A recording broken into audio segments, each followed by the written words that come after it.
WrestleMania Night 1 is over, and let's review the show. So let's start with the opening match, which was Jey Uso versus Gunther for the World Heavyweight Championship. Now this, it's what I expected from the match. Obviously, it's what I expected from a Gunther Jey Uso match. Kind of slow, methodical, and it's what I kind of expected. Honestly, it was a little worse than I thought it was gonna be, though. Obviously, Jey hit Gunther with a power bomb.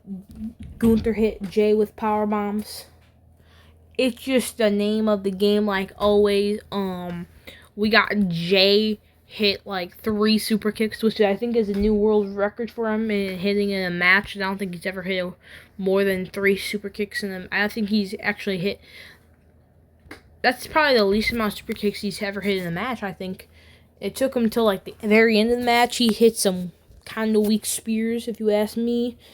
And honestly, though, I think he did a good job at what he was trying to do. He hit the spear, 3 Uso splashes, then used Gunther's own sleeper hold to put him to sleep in with your new World Heavyweight Champion, Jey, and he hugged it out with his brother, and him and his brother hugged Jimmy, handing him the title, and they yeeted all across Las Vegas, and maybe had a couple sips according, it looks like, to the press conference. I'm not gonna lie to you, boy.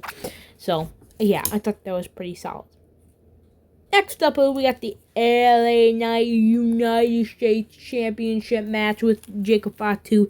This match was not a squash match like people speculated. People thought it was going to be a squash match and like all that type of stuff. But it ended up not being a squash match like that, and I'm kind of glad for it. And it ended up being pretty decent, if you ask me myself, you know what I'm saying?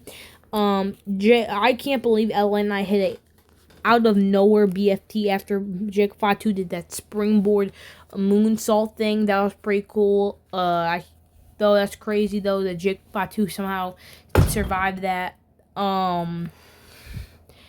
Jacob Fatu doing his crazy stuff he's been doing for the past, I don't even know how many years of his career, and people are now finally going to see him do it. I think it was nice to see Jacob Fatu at the end there hit him with a couple hip attacks, 2 springboard moonsaults, and your new United States champion, Jacob Fatu. Congratulations, by the way, to Jacob, even though not even being on the main roster for not even a whole year at this point, or even WWE the whole year, and he's still on top of his game, and he's the new United States champion. So congratulations to him for getting that achievement. Now let's move to the Monday Night Raw match of the War Raiders and the New Day. Now, yes, I did say a Monday Night Raw match because this should have been a Monday Night Raw. Because honestly, I couldn't tell you really what happened. All I remember is that Eric gave a nasty knee to the face that sounded like it broke Xavier Woods' jaw. Like, that's all I remember, really. And I remember the New Day hitting the light. I forget the light day, the daylight or whatever it's called. And winning the championships, which is the only reason why this titles were on the show, is because of the New Day winning. I think that's the only reason why. I'm also. Oh, I don't understand how it took. They had literally more time than they ever had to book this WrestleMania, and they somehow couldn't make an interesting War Raiders versus New Day feud. Like, they kind of threw it together last minute, like the second week before, 2 weeks before WrestleMania, and they had, like, basically at that point no time to literally make a story out of War Raiders versus New Day, in 2 weeks for WrestleMania. So, I think that was kind of crazy, but congratulations to New Day for being your World Tag Team Championships. Now let's talk about the grudge match, the person, Naomi versus Jade Cargill. Now Jade Cargill had a weather reporter do her entrance, which was hilarious. And then we got Naomi getting her new entrance. That was actually good, kind of rocky, metal-ish type of theme song. It says caution and blah blah blah.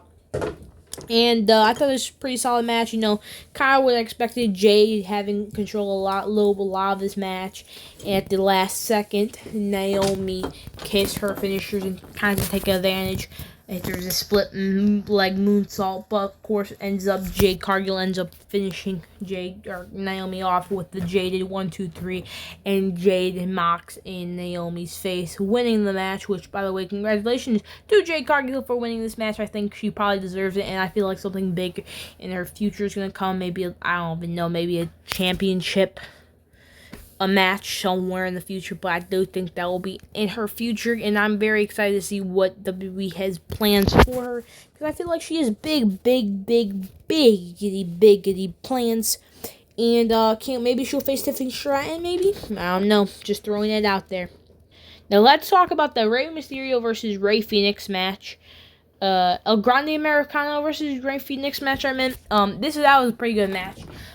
Rey Fenix and El Grande Americano has great chemistry. And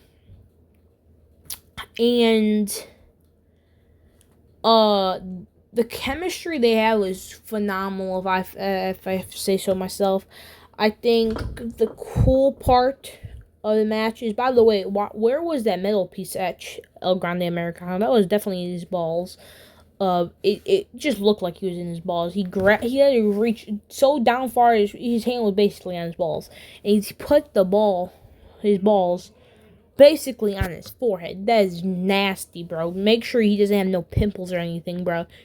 Like, that's crazy. Anyway, and that ended up doing well for him, because when Rey Fenix hit his finisher, kicked him in the face, his foot got injured. But then when Rey Fenix went for the headbutt thingy thing, he got hit with the headbutt and knocked him out. And then El Grande went up for a diving headbutt, and it was knockout for him, and El Grande Americano won his first WrestleMania match, which I can't believe we got El Grande Americano winning a WrestleMania match before GTA 6. That's insane to me. Now let's talk about this car crash. This car crash was not a good car crash, and I don't know how to explain this. Tiffany Stratton had a cool entrance. She came out of the Barbie box thing. Charlotte's entrance was just basically her being rich and better than everyone, coming out of literally a car by a chauffeur. Tiffany and Charlotte had no chemistry in this match. They had like one cool spot. They kept flipping back. I mean, the beginning of the match was cool when they were just brawling, but the wrestling part was not good. Tiffany's moves looked a little bit off, which is not normal for her, because normally her moves are like on fleek and stuff, like barely misses a beat. Charlotte, I don't even think was really trying at this point. I think she knew she was losing, so she said, I'm not going to give my full list, though. I think that kind of ruined a little bit of the match, a little bit. And I just think they just don't have good chemistry, don't think. So I feel like that kind of ruined it a little bit. But I'm glad Tiffany Stratton hit the moonsault and won the match, because I would have crashed out if Charlotte Flair won another women's championship title that she doesn't need, because for the last time, she just doesn't need to break Ric Flair's record that bad. She can be the 15-time world champion all she wants. Trust me, I think we're good on a Charlotte Flair title reign, at least for the next 10 years from now. And probably by then she'll be retired. So I think we are fine with that. Now let's move on to the crazy main event with Seth Rollins, Roman Reigns, CM Punk, and Paul Heyman, of course. I thought the match was crazy. I like how as soon as the match started, they kind of went to the outside. Seth and Punk literally went outside by the fans. So CM Punk made this steel chair worth $100 billion, the one that the fans pay for. The garbage can spots where Seth sent Punk into it, and Punk set Seth into it. I thought that was pretty cool as well. Roman coming out of nowhere, jumping over the barricade and landing on Punk and Seth were very hilarious to me. Like, what? I thought that was funny. And I like the false finishes, like Roman kicking out at 9.999, the curb stomps, the spears, the GTSs. I thought that was cool. Like, the false finishes were really crazy. The spots were timed perfectly. And then it came to Paul Heyman when Paul Heyman grabbed the steel chair, gave it to Punk, and Punk was like, blah, and then Punk got he got hit in his balls by Paul Heyman. And Paul Heyman said, "This is for my tribal chief. You made me do this, Punk. You made me do this. This is my tribal chief." And Roman started laughing. Then Paul Heyman gave Roman the chair and said, "Get him, my tribal chief.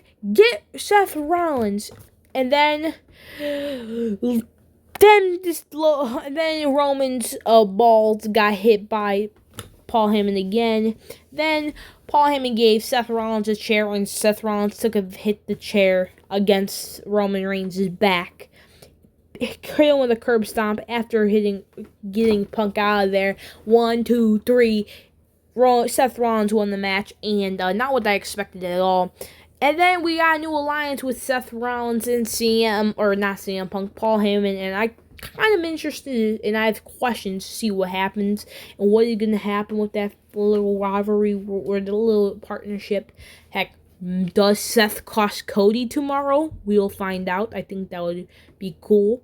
But we'll find out what this Seth Rollins, Paul Heyman little partnership will do to him. And guess Paul Heyman got seen the thing. See the new philosophy that Seth Rollins was seeing. So, yeah. What do you guys think about WrestleMania 41 Night 1? I thought it was pretty solid. Main event for Night 1. And, yeah. Anyway, hope you guys have a beautiful rest of the day. See you tomorrow. Bye.